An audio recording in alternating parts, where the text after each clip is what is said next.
যিনি একমাত্র প্রশংসার মালিক তার বায়োডাটা হলো চারটি। কটি বলেন আমার সাথে? চারটি। সর্বপ্রথম হলো কুল হুয়াল্লাহু আহাদ আল্লাহুস সামাদ লাম ইয়ালিদ ওয়া লাম ইউলাদ ওয়া লাম ইয়াকুল লাহু কুফুয়ান আহাদ। এ বাপ্পি সোনাল্লালেরা, নওজোয়ান তরুণেরা, যিনি এই রকম প্রশংসনীয়, যিনি আমার এবং আপনার প্রতি এত দয়া করেছেন, যিনি আমার এবং আপনার প্রতি এত অনুগ্রহ করেছেন, এত কৃপা করেছেন, তিনি হলেন আল্লাহ। তার পরিচয় হলো চারটি। সর্বপ্রথম পরিচয় হলো তিনি এক অদ্বিতীয়, তার সঙ্গে কাউকে শরীক করা যাবে না। দ্বিতীয় নাম্বার হলো তিনি অমুখাপেক্ষী, কারোর মুখাপেক্ষী না। আর তিন নম্বর হলো তিনি কাউকে জন্ম দেয়নি, তানাকে কেউ জন্ম দেয়নি, তানার সমকক্ষ কেউ হতে পারবে না। সোনাল্লালেরা, নওজোয়ান তরুণেরা, সেই রবের শুকরিয়া সকাল সন্ধ্যা আদায় করো। রব তোমার নিয়ামতকে বাড়িয়ে দেবে আর আল্লাহ পাক তোমার প্রতি খুশি হবে। আজকে মুসলমান এমন একটা জায়গায় চলে গেছে, আল্লাহ পাক এত দয়া করেছেন, আল্লাহ পাকের দয়া পাওয়ার পরে মুসলমান কেন আল্লাহ শুকরিয়া আদায় করো না? দুনিয়ার মানুষ যদি তোমাকে উপকার করে তুমি কেন ভুলো না? তুমি তো ভুলে যাও না, কিন্তু রব যে এত নিয়ামত আমাকে আপনাকে দান করেছে, ওই নিয়ামতের শুকরিয়া আদায় করে কিয়ামত পর্যন্ত শেষ করা যাবে না। তারপরেও কেন রবের শুকরিয়া আদায় করি না? আল্লাহ ওয়ালা বন্ধু, রবের শুকরিয়া আমাকে আপনার সকাল সন্ধ্যা আদায় করতে হবে। কায়নাতে সমস্ত মখলুক কে বলেন যে সকলেই রবকে স্মরণ করে। আল্লাহ পাক আমাকে আপনাকে আশরাফুল মখলুকাত বানিয়েছেন, সৃষ্টির সেরা করেছেন। আমার আপনার করণীয় ছিল সে রবকে স্মরণ করা। করেছে আব্বা? যখন বিপদে পড়বো তখন তো তিনি শোনাচ্ছিলাম, তিনি একমাত্র প্রশংসার মালিক, তিনি হলেন আল্লাহ, যার ভান্ডারে, যার রাজত্বে, যার কষাগারে কোনো জিনিসের কমি নাই, কোনো জিনিসের অভাব নেই। আমার দিক ফেরেন বাবাজি, একটু সামনে সরে আসেন তো বাপ, আর সামনে সরে আসেন চাচাজি, সামনে সরে আসেন বাপ, সামনে সরে আসেন। দিনের মজলিস সর্বক্ষণ পূরণ করে বসতে হয়। কথা বুঝি? এখন পর্যন্ত মজলিসে বসার আমরা সুন্নাত জানলাম না। আল্লাহর নবী সাল্লাল্লাহু আলাইহি ওয়াসাল্লাম সুন্নাত হলো খালি জায়গা পূরণ করবে। একটু গরম লাগছে তো, পাকার ব্যবস্থা নাই, একটু ফাঁকা ফাঁকা ঠিক আছে, কিন্তু খুব ফাঁকা না, শয়তানকে বসার সুযোগ দেন না। মনে থাকবে ইনশাআল্লাহ? ভাই, আমার ভাই এসে গেছেন, আমার পরে কি বলছেন, তিনি ইনশাআল্লাহ কোরআনের তাফসীর করবেন। ওই জন্য কোরআনের তাফসীর এখানে হবে, কোনো অন্য কিছু নয়। আজকে দুঃখ, ক্লাবে চলে যান, অন্য তাসের আড্ডায় চলে যান, বাজারে চলে যান, চায়ের দোকানে চলে যান, সব জায়গায় সিট হাউসফুল। কথা বুঝলেন না? সব জায়গায় সিট হাউসফুল। মসজিদে চলে যাবে 5 জন, কজন? 5 জন, এর থেকে বেশি না। বলি এত গরমে মসজিদে যায়? তোমরা যাও। গরমে কেউ মসজিদে যায়? গরমে এখান থেকে 2 কিলোমিটার চার দোকানে যাওয়া যায়, কোনো অসুবিধা নেই, কোনো গরম নাই। কিন্তু এই গরমে মসজিদে যাওয়া যায়? আল্লাহ পাক বুঝার তৌফিক দান করুন, বলেন আল্লাহুম্মা আমিন। আল্লাহ ওয়ালা বন্ধু শুনেন, তাহলে আল্লাহকে স্মরণ করলে লাভ না ক্ষতি? জোরে বলো। ঈমান অবস্থায় যদি আল্লাহর উপরে যদি ইস্তেকামত থাকি, কি আছে শুনেন। আল্লাহ পাক বলেন, ইন্নাল্লাযীনা ক্বালু রাব্বুনা আল্লাহ সুম্মা ইসতাকামু তাতানাজ্জালু আলাইহিমুল মালাঈকা আল্লা তাখাফু ওয়া লা তাহজানু ওয়া আবশিরু বিল জান্নাতিল্লাতী কুনতুম তুআদুন নাহনু আউলিয়াউকুম ফিল হায়াতিদ দুনিয়া ওয়া লাকুম ফীহা মা তাশতাহি আনফুসুকুম ওয়া লাকুম ফীহা মা تدعون نزلا من غفور رحيم قرآن শরীফের পারা নম্বর 24 সূরার নাম সূরা হামিম সিজদা আল্লাহ পাক শুনেছেন 31 নম্বর আয়াতে আল্লাহ পাক সুন্দর করে শুনেছেন ইন্নাল্লাযীনা ক্বালু রাব্বুনাল্লাহ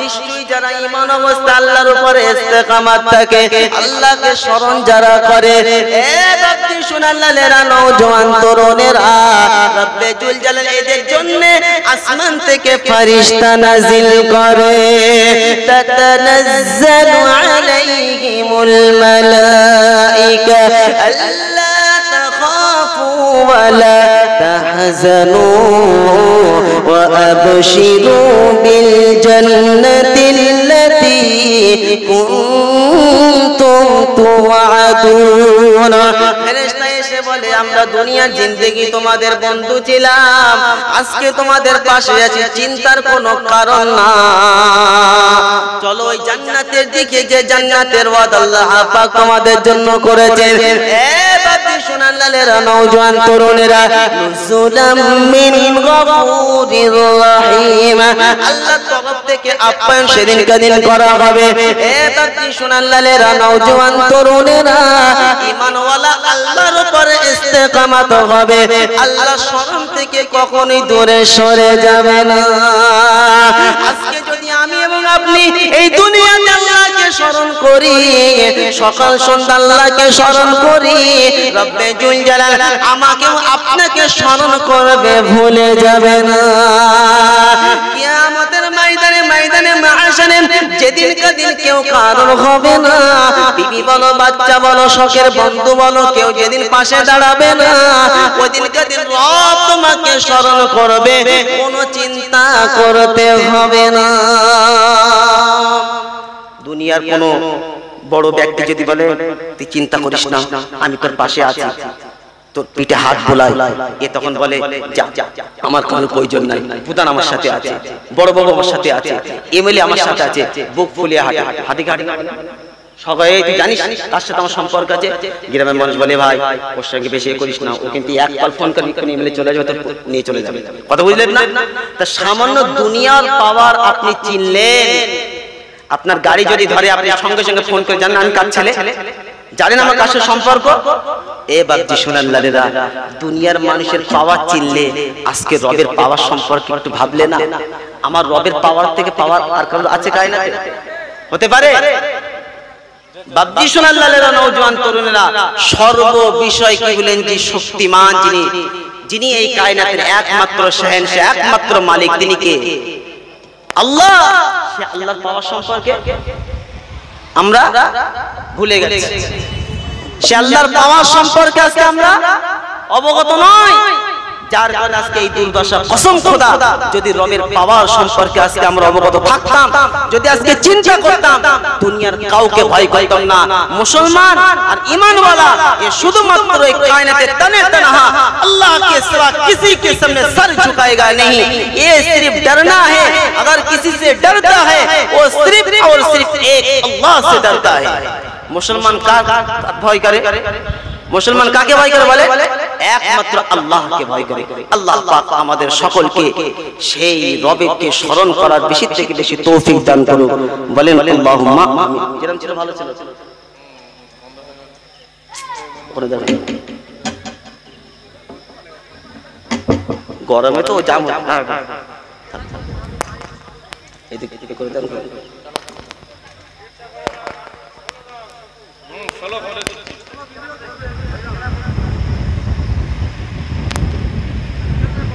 बस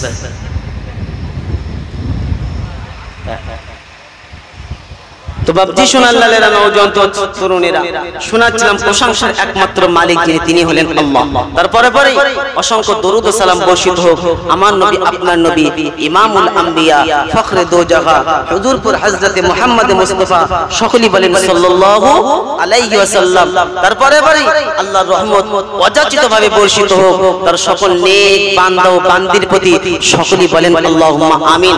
কসম খোদা আল্লাহর কুদরতকে আপনি চিন্তা করেন, আপনি নিজেকে নিয়ে চিন্তা করেন, আপনার হাত বলেন, চোখ বলেন, পা বলেন, মাথা বলেন, যে কোন আল্লাহ সৃষ্টিকে নিয়ে চিন্তা করেন, আপনার একটাই দিমাগে আসবে যে এই সৃষ্টিকর্তা কায়নাতে আর কেউ নয়, ইনাকে যিনি সৃষ্টি করেছেন তিনি কে?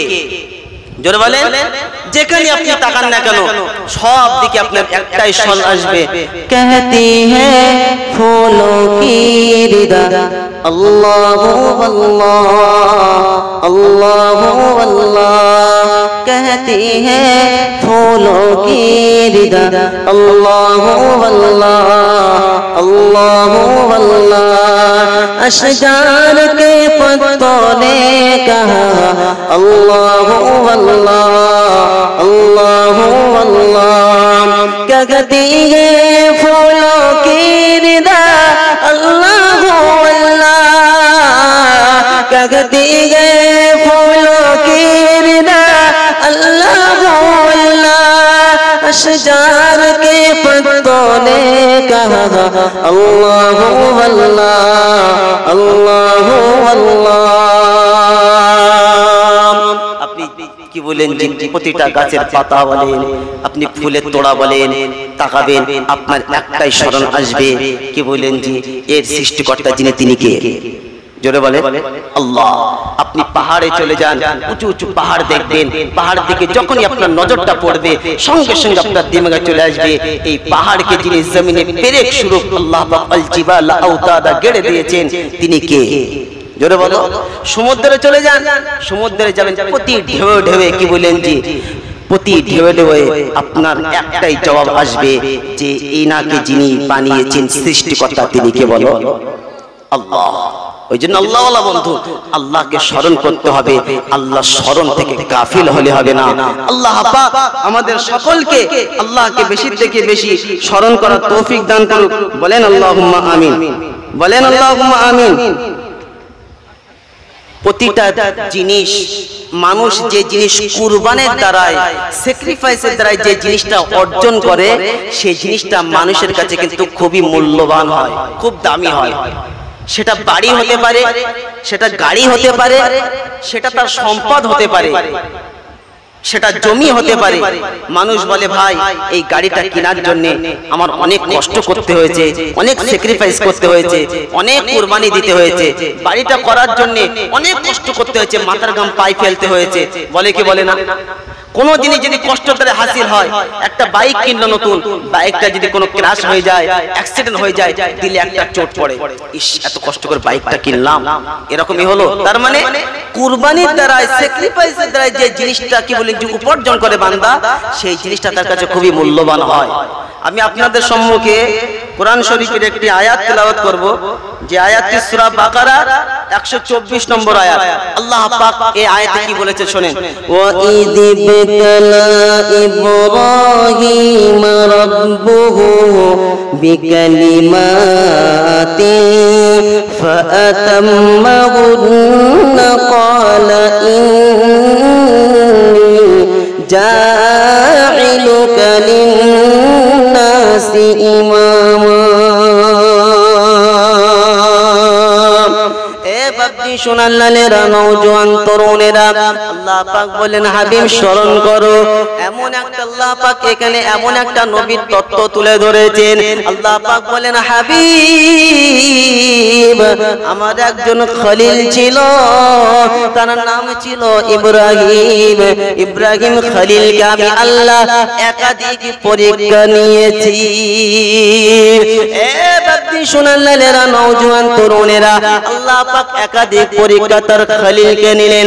প্রতি পরীক্ষায় ইব্রাহিম খলিলুল্লাহ A+A, তার মানে কি বলেন জি একেবারে ফার্স্ট ক্লাস ফার্স্ট। যত পরীক্ষা আল্লাহ পাক তার খলিলকে নিলেন, সমস্ত পরীক্ষায় কি বলেন জি পাস করলেন।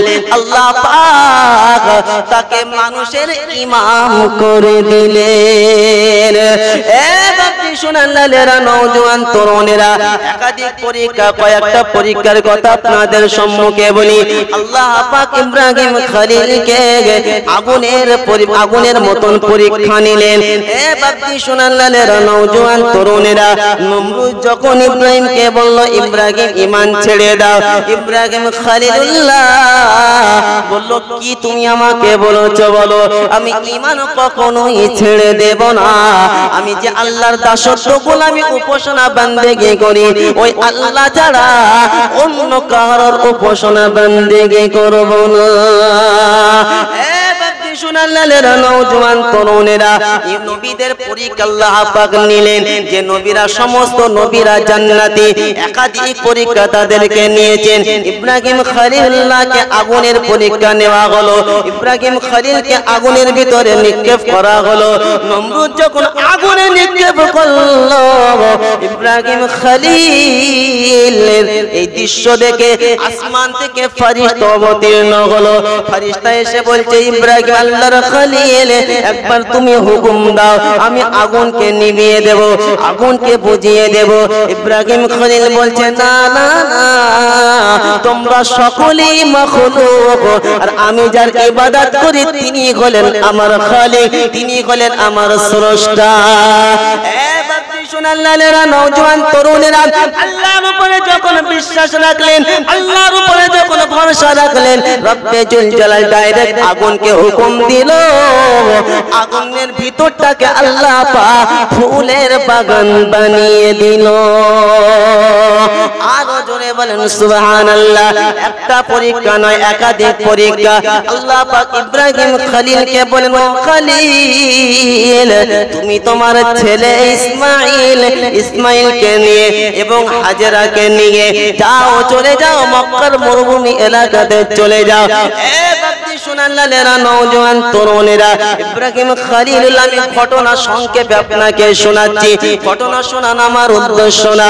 ইব্রাহিম খলিলুল্লাহকে আল্লাহ পাক কেমন পরীক্ষা নিলেন, নিজের সন্তান এবং স্ত্রীকে নিয়ে ইব্রাহিম খলিলুল্লাহ আল্লাহর হুকুমে মরুভূমি এলাকা এমন একটা জায়গায় ডেকে আসলেন, যেখানে আলোর ব্যবস্থা ছিল না, খাবার ব্যবস্থা ছিল না, একেবারে জনমানব শূন্য এলাকা, মরুভূমি এলাকা।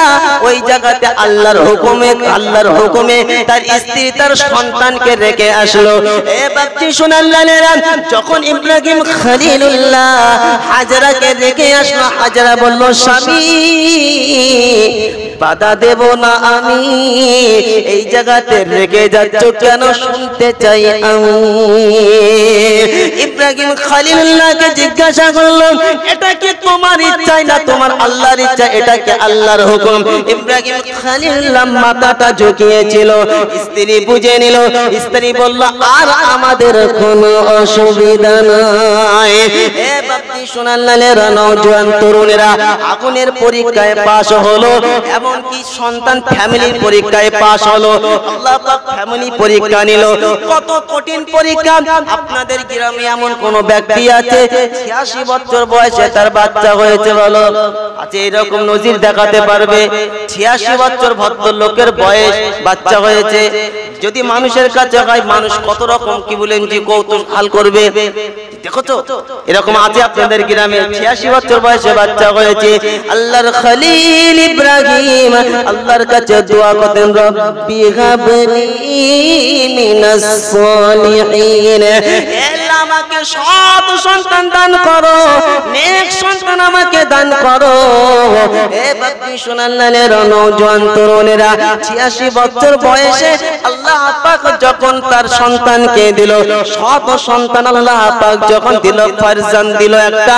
আল্লাহ পাক যখন ইসমাইলকে পাঠালেন, ইসমাইল যখন বাপের সঙ্গে যখন কাজ মোটামুটি কাজ করার একটা প্রস্তুতি নিল।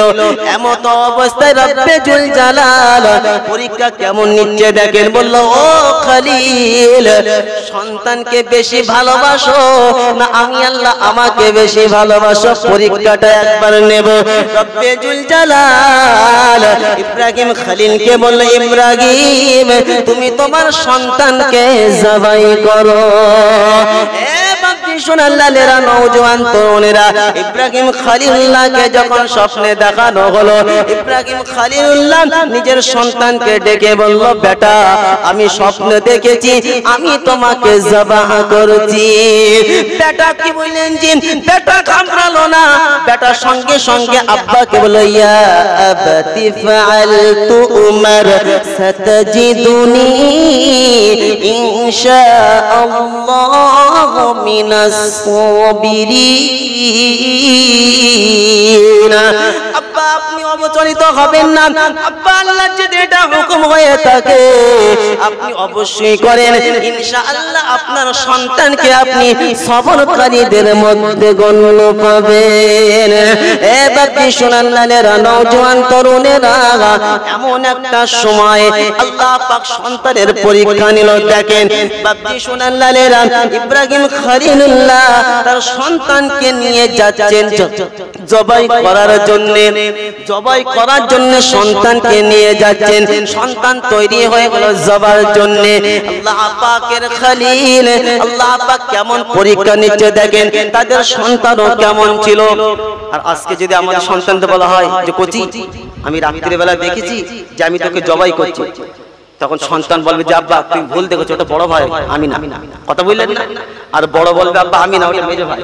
আর মেজোকে যখন বলা হবে, মেজো বলবে ওটা আমি না, ওটা ছোট ভাই। বলে আমাকে তুমি দেখেছো, মাথা খারাপ হয়ে গেছে তোমার? কথা বুঝলেন না? এমন করে দেখেন একবার। তারা নিজের জান কুরবান দেওয়ার জন্য তৈরি ছিল, আল্লাহর জন্য, আল্লাহ রিজমন্দির জন্য। আজকে আমার আপনার সামান্য কুরবানি কি বলেন জান দেওয়ার জন্য বলা হচ্ছে না, একটু দিনের জন্য স্যাক্রিফাইসের জন্য বলা হচ্ছে। কষ্ট মুজাহাদার দ্বারাই দিন অর্জন হবে। তো ইব্রাহিম খলিলুল্লাহ যখন নিজের সন্তানকে বলল, বেটা আমি তোমাকে দেখছি যে আমি তোমাকে জবাই করছি, আল্লাহর হুকুম, আল্লাহু আকবার। বেটা তৈরি হয়ে গেল। বেটা বলছে, আব্বা আপনি চিন্তা করবেন না, আপনার রবের যদি এটা হুকুম হয়ে থাকে ইনশাআল্লাহ আপনি আমাকে সবরকারীদের মধ্যে পাবেন, আমি তৈরি আছি। ইসমাইল জবাইউল্লাহ তৈরি হয়ে গেল। শয়তানের কাজ হলো ধোঁকা দেওয়া, পথভ্রষ্ট করা, যে ভালো কাজ করবে ও মানুষের একদম পুরো কি বলেন যে মওতের শেষ ঘড়ি পর্যন্ত শয়তান কাজ হলো ধোঁকা দেওয়া, যাতে করে কোনো রকম ভালো কাজ না করতে পারে। ইব্রাহিম খলিলুল্লাহ ছোট্ট বাচ্চা, শিশু বাচ্চা, চলতে শিখেছে, বাপের কাজে একটু সহযোগিতা করতে শিখেছে। এমত অবস্থায় হাজরাকে বলছে, হাজরা এক কাজ করো, সন্তানকে সুন্দর করে গোসল করিয়ে দাও, পোশাক পরিয়ে দাও, সন্তানকে নিয়ে যাচ্ছে জবাহ করার জন্য। হাজরা আল্লাহ ওয়ালা বন্ধু, শয়তান প্রতিমধ্যিখানে ধোঁকা দিচ্ছে। বলছে, তুমি জানো তোমার সন্তানকে কোথায় নিয়ে যাও? বলছে, কোথায়? বলছে, তোমার সন্তানকে তোমার স্বামী জবাহ করার জন্য নিয়ে যাচ্ছে। সেই সময় মা হাজরা বলেছিল, শয়তান এখান থেকে দূর হয়ে যা। সঙ্গে সঙ্গে মা হাজেরা ছুটে গেল, এই কথা গিয়ে বলল যে স্বামী তুমি আমাকে বললে না, তুমি যদি আমাকে বলতে আমি ইসমাইলের মাথাটাকে চেপে ধরতাম, আর তুমি স্বামী জবাহ করতে, আমি একটা ইসমাইল নয় আল্লাহর জন্য হাজারো ইসমাইলকে কুরবানি দিতে রাজি আছে। একবার চিল্লে বলে বাপজি সোনাল্লাহরা, ছোট্ট বাচ্চাকেও শয়তান ধোঁকা দিচ্ছে। ইব্রাহিম খলিলকে ধোঁকালো, সকলের কাছে শয়তান লজ্জিত হলো। আর এটাই কি বলেন যে পরীক্ষায় তারা ফলাফল পাশ করলো। রব্বে জুল জালাল পরীক্ষায় যখন পাশ হয়ে গেল, রব্বে জুল জালাল কি বলেন যে জান্নাতে তোমার ব্যবস্থা করে দিল। আল্লাহ পাক তার খলিলকে পরীক্ষা, যত পরীক্ষা নিয়েছেন প্রতি পরীক্ষায় আল্লাহর খলিল পাশ হয়ে গেলেন। এ বাপজি সোনাল্লাহরা, নওজোয়ান তরুণেরা, আজকে আমার এবং কত কষ্ট করেছে দিনের জন্য একবার মূল্যায়ন করি, কত স্যাক্রিফাইস দিয়েছে একবার মূল্যায়ন করি। সাহাবা রিজওয়ানুল্লাহি তাআলা আনহুম আজমাইন তারা দিনের জন্য কত কষ্ট করেছেন একবার ভাবেন। আজকে যে দিন পেয়েছি, তারা দিন বিবিকে বিবাহ করেছে, ছেলেকে এতিম করেছে, ঘরকে উজাড় করেছে, তারা সব কিছু পিছনে ফেলে এক আল্লাহকে সন্তুষ্টি করার জন্য তারা নিজের কদমকে আগে বাড়িয়েছে। আমি আপনি কি করেছি বলেন, কি করেছে একবার ভাবেন। নিজের ঈমান কোন অবস্থায় আছে একবার ভাবেন। ঈমানের কোয়ালিফিকেশন, ঈমান আল্লাহর কোয়ালিফিকেশন কি? ইন্নামাল মুমিনুনাল্লাযীনা ইযা যুকিরাল্লাহ ওয়াজিলাত কুলুবুহুম ওয়া ইযা তুলিয়াত আলাইহিম আয়াতুহু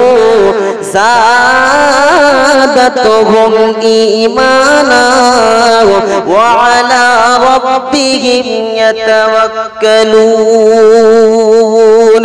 কুরআন শরীফের 12 নম্বর 9 সূরার নাম সূরা আনফাল, আয়াত নম্বর 2। ডান সাইডের উপর থেকে দুটো লাইন নিচে আছে আল্লাহ ওয়ালা বন্ধু রব্বে জুল জালাল সুন্দর করে শুনিয়েছেন। ঈমানওয়ালার নমুনাসার, ঈমানওয়ালার ডেফিনিশন শুনে রেখে দাও। ঈমানওয়ালা হলো তারা, নিশ্চয়ই ঈমানওয়ালা হলো তারা আল্লাহকে স্মরণ করবে যারা, আল্লাহ স্মরণ করাতে তাদের হৃদয়টা কম্পিত হয়ে উঠবে। আল্লাহর খায়েশাতে তাদের চোখ দিকে গরম পানিটা টস টস করে ঝরবে, নাকের ডুগা দিয়ে জমিনেতে পড়বে। ওয়া ইযা তুলিয়াত আলাইহিম আয়াতুহু যাদাতুহুম ঈমানা। যখন তাদের কোরআনের আয়াতটা তেলাওয়াত করে শোনানো হবে, কোরআন যখন তাদের তেলাওয়াত করে শোনানো হবে, তাদের ঈমানটা তখন বৃদ্ধি হবে। ঈমানওয়ালা আল্লাহর উপরে ভরসা রাখবে। এ বাবা শুনান লালেরা, নওজোয়ান তরুণেরা, ঈমান এত দুর্বল হয়েছে, আল্লাহর খায়েশাতে একটু দিলটা কেঁপে ওঠে না। আল্লাহর কথা শোনার পরেও দিলটা কম্পিত হয় না, চোখ দিয়ে পানি ঝরে না। কোরআনের আয়াত কত শুনেছি, তারপরেও ঈমান বৃদ্ধি হচ্ছে না। কারণ কোরআনের আয়াত শোনার পরে, কোরআনের আয়াত শোনার পরেও আমল আমরা করছি না। এ বাপজি শোনান লালেরা, নওজোয়ান তরুণেরা, কোরআনের আয়াত শুনে যখন আপনি আমল করবেন, কসম খোদা শুনে রেখে দেন, আপনার ঈমান অটোমেটিক্যালি বেড়ে যাবে।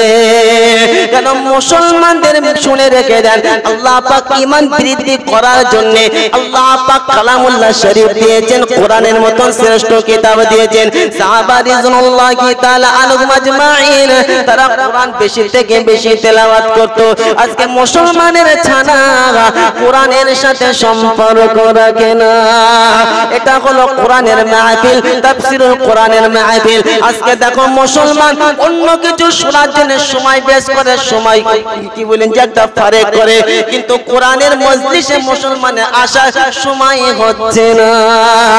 এ বাবা শোনান লালেরা, নওজোয়ান তরুণেরা, আল্লাহর নবী সাল্লাল্লাহু আলাইহি ওয়াসাল্লামের জামানাতে সাহাবারা যখন কোরআন তেলাওয়াত করতেন, আল্লাহর নবী সাল্লাল্লাহু আলাইহি ওয়াসাল্লাম যখন কোরআন তেলাওয়াত করতেন, বেদুইন কাফের মুশরিকরাও তারা কোরআন শোনার জন্য লুকিয়ে লুকিয়ে গিয়ে তারা কোরআনের তেলাওয়াত শুনতো। কেন? তারা বুঝেছিলাম কোরআন এমন একটা শ্রেষ্ঠ নিয়ামত, কোরআনের তেলাওয়াত যখন তাদের কানে যেত, তাদের কানে যখন পৌঁছাতো, তাদের চোখে ঘুম আসতো না, ঘুম তাদের অটোমেটিক্যালি ভেঙে যেত। নওজোয়ান তরুণেরা, ওই জন্য শুনে রেখে দেন, নিজের ঈমানকে যদি বৃদ্ধি করতে চায় তাহলে কোরআনের সাথে সম্পর্ক রাখতে হবে। কোরআনের সাথে সম্পর্ক না রাখলে ঈমান কিন্তু বৃদ্ধি হবে না, ঈমান কখনোই আমার আপনার বাড়বে না। ঈমান বাড়াতে গেলে কোরআনের সাথে সম্পর্ক রাখতে হবে। তো যে কথা শোনাচ্ছিলাম, ইব্রাহিম খলিলুল্লাহকে আল্লাহ পাক স্টেপ বাই স্টেপ একাধিক কি বলেন যে ইমতিহান নিয়েছেন, পরীক্ষা নিয়েছেন। প্রত্যেক পরীক্ষায় ফলাফল A+A, একদম পাস। প্রত্যেক পরীক্ষায় ইব্রাহিম খলিলুল্লাহ পাস করলেন। যখন পরীক্ষা নিলেন, সন্তানকে এমন একটা জায়গায় করেছে, আল্লাহু আকবার, এমন একটা পানি আল্লাহ পাক চালু করেছেন, যারা হজ করতে যায় জমজমের পানি, শুনেছেন না শুনেন না? শুনেননি? কিয়ামত সমস্ত টিউবওয়েলের পানি কি বলেন যে যদি ভাটা হয়, অসুবিধা হয়, জমজমের পানি কিয়ামত পর্যন্ত কি বলেন যে বাকি থাকবে। একবার চিল্লে বলে কিয়ামত পর্যন্ত কি বললেন যে সব জায়গায় পানির সমস্যা, কত হাজি যাচ্ছে কত পান করছে। দেখেছেন জমজমের পানি কম পড়েছে, জমজমের পানি হচ্ছে না, দেওয়া যাবে না। আল্লাহ পাক এমন একটা পানির ফল আবার করলেন কি বললেন যে পানি আজ পর্যন্ত জারি আছে, জমজম কূপে। কুরবানির জিনিস কি বলেন যে মিটা হয়, স্যাক্রিফাইস যখন দেবেন আপনি, আল্লাহ পাক সেই জিনিসের বিনিময়ে আল্লাহ পাক উত্তম জিনিস আপনাকে দান করবে। আল্লাহর নবী সাল্লাল্লাহু আলাইহি ওয়াসাল্লামের সাহাবা হযরত হানজালা রাদিয়াল্লাহু তাআলা আন যখন শুনলেন মুসলমানদের পরাজয়ের আওয়াজ যখন কানেতে আসলো, সঙ্গে সঙ্গে ফরজ গোসল কি বলেন যে তার উপরে ছিল, গোসল করে কুরবানি করে উনি সঙ্গে সঙ্গে যখন জিহাদের ময়দানে চলে গেলেন, আল্লাহ পাক ফেরেশতাকে দিয়ে তাকে আল্লাহ পাক আসমানে গোসল করিয়েছিল। একবার চিল্লিয়ে বলে কথা বুঝলেন না? গোসল তার প্রতি ফরজ ছিল, নেমেছে সবে গোসল করবে, এমন অবস্থায় কানে আওয়াজ এসছে মুসলমানদের পরাজয়ের, সঙ্গে সঙ্গে গোসলকে কি বলেন যে বাদ রেখে জিহাদের ময়দানে ঝাঁপিয়ে গেল, শহীদ হয়ে গেল। আল্লাহ পাক ফেরেশতাকে দিয়ে আসমানে তার গোসল করিয়েছিল। এ বাপজি সোনার লালেরা, আজকে আমি এবং আপনি দিনের জন্য কি করেছি একবার ভাবি, একবার মূল্যায়ন করি। দুনিয়ার জন্য অনেক কিছু করেছি। আজকেই শুনছিলাম এই কথা কি বলেন যে একজন বহুত বড় সেলিব্রিটি, তার নাম হচ্ছে ইরফান খান। তিনি এর পূর্বে ফিল্ম ইন্ডাস্ট্রিতে যুক্ত ছিল, 15টা ফিল্মের অধিক হিট ফিল্ম সে করেছে। কি বলেন যে আরিফ খান, তার ব্যাকগ্রাউন্ড শুনছিলাম, সে এমন একটা অন্ধকার জগতে ছিল যেখানে ইমানের কলমা কি সে জানতো না। আজও এমন মুসলমান আছে ইমানের কলমা জানে না। কথা বুঝতে পেরেছেন? তার কুরবানি, তার স্যাক্রিফাইস দুনিয়ার প্রতি লেগেছে। সে দুনিয়ার মূল্য বুঝেছে যে এক কাঠা জমির মূল্য কি, বাড়ির মূল্য কি, গাড়ির মূল্য কি। তো ভালো করে শুনে নেই, আরিফ খান একজন ফিল্ম ইন্ডাস্ট্রিতে ছিল। তো উনি ফিল্ম ইন্ডাস্ট্রিতে ছিল, একজন নামাজি মুসল্লি তার কাছে গেছেন। যেমনি তার কাছে গেছেন, যাওয়ার পরে বলছেন যে দেখো আমি ওই ব্যক্তির সঙ্গে দেখা করতে চাই। তিনি তো একজন কি বলেন যে হিরো, ফিল্ম ইন্ডাস্ট্রিতে ছিল আরিফ খান। মানুষ দেখছে যে আমাদের গ্রামে এরকম একটা সেলিব্রিটি মানুষ আছে, ভালো মানুষ আছে, তো তার সঙ্গে দেখা করাটা খুব কঠিন ব্যাপার, এ তো হবে না। যে কোনো বাহানায় গেল, দেখা হলো, দেখার পরে আসসালামু আলাইকুম সালাম দিল। সালাম দেওয়ার পর ওই আরিফ খান মনে করলো টাকাত কি বলেন যে বড় লোক, ফিল্ম ইন্ডাস্ট্রি করেছে, বড় বড় ফিল্ম হিট দিয়েছে। তো এমন তো অবস্থা, আরিফ খান হয়তো মনে করছে যে মাথায় টুপি, মুখে দাড়ি, মুসলমানদের এই লেবাস দেখলে অন্য সম্প্রদায়ের মানুষ মনে করে যে নিশ্চয়ই ভিক করতে এসে, কিছু চাইতে এসে। কথা বুঝলেন না? তো যেমনি বাড়ির সামনে দাঁড়ালো, মনে করছে হয়তো কিছু চাইতে এসছে, উনি কি করলো, কিছু টাকা তার হাতে দিল। ভালো করে জিনিসটা বোঝেন, আমি এই গল্পটা শোনাচ্ছি এই জন্য যে ইমানের চেতনা কি জিনিস একবার ভাবে। তো উনি যখন ওনার হাতে টাকা দিল, তখন ওই মুরব্বি সঙ্গে সঙ্গে বলছে, ভাই मैं इसलिए नहीं आया आपके पास, আমি এই জন্য আপনার কাছে আসিনি যে আপনি টাকা দেবেন, আমি আপনার কাছে টাকা চাইতে এসেছি। তা বলছে কি জন্য এসেছো? বলছে আমি আপনার সঙ্গে একটু কথা বলতে চাই, একটু সময় আছে? বলছে হ্যাঁ হ্যাঁ, তবে তাড়াতাড়ি ভাই, ব্যস্ত মানুষ তো, আমাকে শুটিং এ যেতে হবে। শুটিং এর মধ্যে তখন উনি আছে, ভালো করে বোঝেন, একজন ফিল্ম ইন্ডাস্ট্রিতে ছিল, 15টা অধিক ফিল্ম দিয়েছে, বড় বড় সুপার হিট। তো এমন তো অবস্থায় বলছে ভাই এক বাত বাতাও, বুরা নেই মানবে। বলছে কি? বলছে আচ্ছা আপনি কি মরবেন না? এখন একটা ব্যক্তির বাড়ি ফিল্ম ইন্ডাস্ট্রি, এরকম একটা কি সেলিব্রিটি মানুষ সকাল কি বলে সকালবেলা তার বাড়িতে গিয়ে বলছে আপনি কি মরবেন না? তার মেজাজ ভালো থাকবে? জোরে বলে। তা বলছি এ তো ভারী জ্বালায় পড়ছে দেখছি, মুরব্বী মানুষ। বলছে আমি মরি না, আমার পরের কথা, আপনি মরবেন না, এটা কোন একটা প্রশ্ন? মরার কথা জিজ্ঞাসা করতে এসে আপনার পর আমি মরব। কথা বুঝতে পেরেছেন? একটা গোমর, একটা দাম, একটা ওয়েট। তেমন অবস্থায় বলছে যে কি বলতে চাইছেন বলেন। তা বলছে ভাই আচ্ছা আপনি বলেন তো, মরার পরে গাড়ি কবরে নিয়ে যাবেন না দাড়ি কবরে নিয়ে যাবেন? ভালো করে বোঝে। আপনি এরকম বড় একটা সেলিব্রিটি মানুষ, এরকম অর্থশীল মানুষ, আপনি মরার পরে কবরে গাড়ি নিয়ে যাবেন না দাড়ি, কোনটা নিয়ে যাবেন? কথা বলে দাড়ি। বাপজি সোনার লালেরা, ইব্রাহিম বিন আদম একজন আল্লাহর ওলি, আল্লাহু আকবার, আল্লাহর ওলি অতিবাহিত হয়েছে। তিনি একটা ঘর দেখছেন, বলছে এই ঘরের কোনো দাম আছে, মূল্য আছে? তো ওই ব্যক্তি অবাক যে এত দামি বাড়ি, এইরকম রাজপ্রাসাদ, এত কোটি টাকা খরচ, বলছে দাম নেই। বলছে আরে কোনো দাম নাই। জান্নাতের তুলনায় দুনিয়ার কোনো দাম আছে? দুনিয়ার কোনো দাম আছে? একজন গোলাম তার মনিব তাকে বলছে যাও উট খুঁজে নিয়ে আসো, উট হারিয়ে গেছে। তো ও উট অন্য কোথাও জঙ্গলে খুঁজতে যায়নি, উট হারিয়ে গেছে কোথায় খুঁজবে? জঙ্গলে যাবে, রাস্তায় দেখবে, বাগানে দেখবে, ও উট ছাদের উপরে খুঁজছে। মনিব রেগে গেছে, রেগে যাওয়ার পরে বলছে কি ব্যাপার, তুমি ছাদের উপরে উট খুঁজছো? তোমার মতন বোকা কেউ আছে? বলছে মনিব, আপনি আমার প্রতি রাগান্বিত হয়েছেন এই জন্যে যে আমার খোঁজার কথা ছিল বাগানে, আমি সেটা খুঁজছি কোথায়? ছাদের উপরে।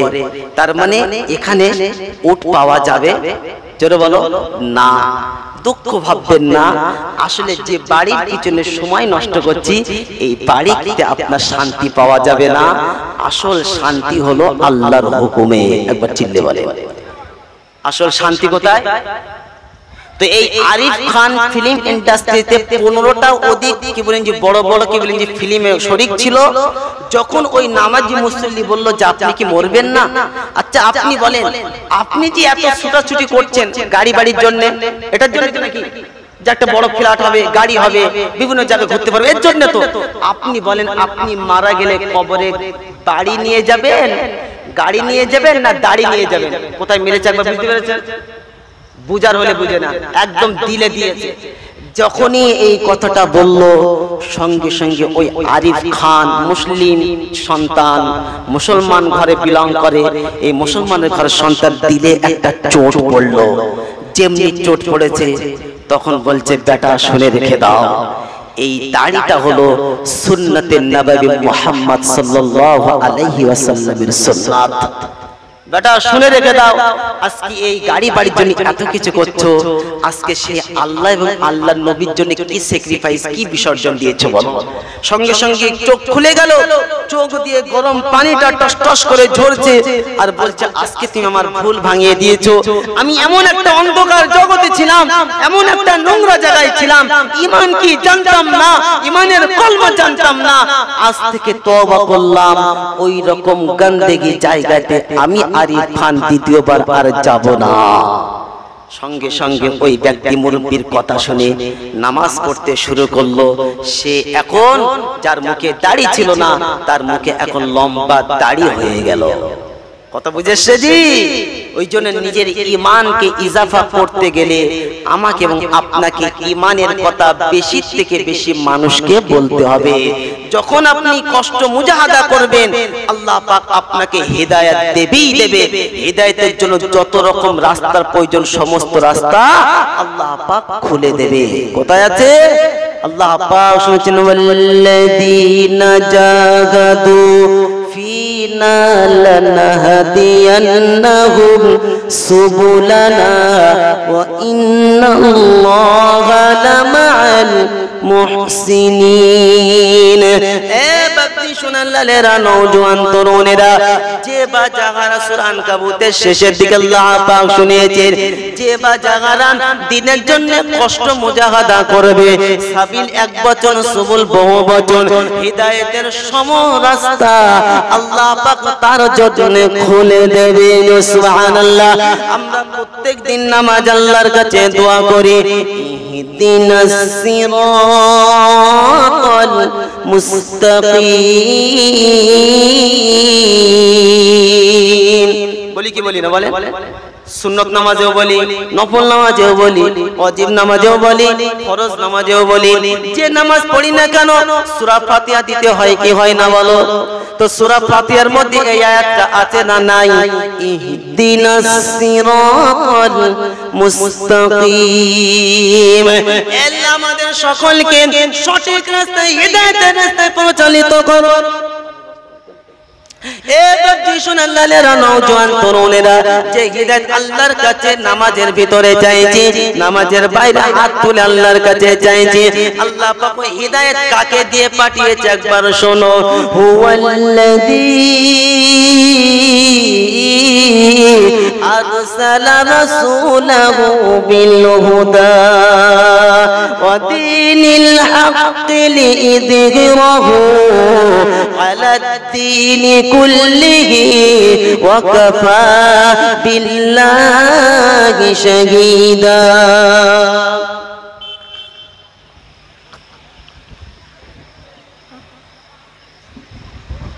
محمد رسول الله والذين معه أشداء على الكفار رحماء بينهم تراهم ركعا سجدا يبتغون فضلا من الله ورضوانا রব্বে জুল জালাল শুনিয়েছেন 26 পারা সূরা ফাতির 28 নম্বর আয়াত শেষের দিকে আল্লাহ পাক সুন্দর করে শুনিয়েছেন হুয়াল্লাযী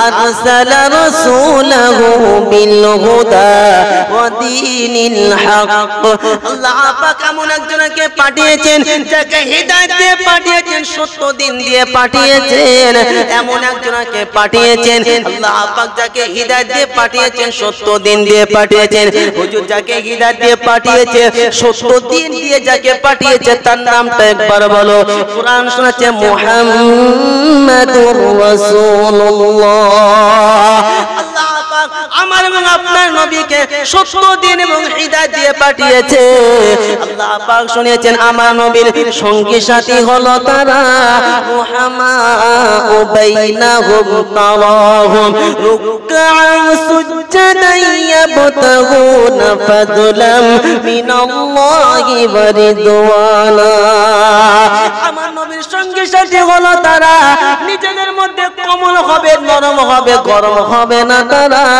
অন্যায়ের সঙ্গে আপোষ করবে না যারা